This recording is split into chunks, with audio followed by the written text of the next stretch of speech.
Welcome to Burlap Teachers. Enjoy the video. In this video, I will explain how to make games in Warioware-style.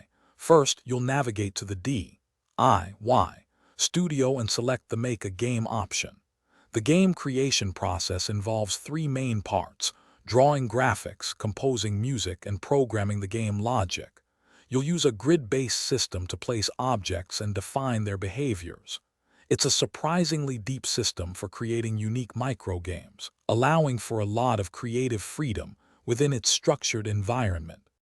Next, let's dive into designing your game's visuals. You'll use the pixel art editor to draw all your game objects, characters, and backgrounds. Each game can have up to 8 different objects, and you can define their appearance frame by frame for animation. Remember, you're limited to a palette of 8 colors for all your graphics, which encourages a distinct WarioWare aesthetic. Think about how your objects will interact visually and functionally.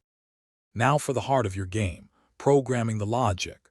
WarioWare-style uses a visual block-based programming system.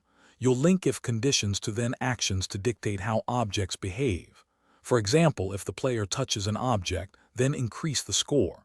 You can set up to 8 different conditions and 8 different actions per object, allowing for a wide range of gameplay possibilities. This system makes complex interactions surprisingly accessible. Finally, let's add some audio flair to your creation. You can compose your game's background music using a 4-track sequencer, choosing from various instruments and adjusting the tempo.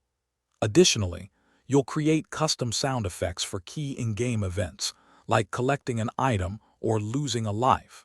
These audio elements are crucial for enhancing the player's experience and conveying important feedback. A well-crafted soundtrack and sound effects can truly bring your microgame to life. Thanks for watching. Consider subscribing if this video helped you.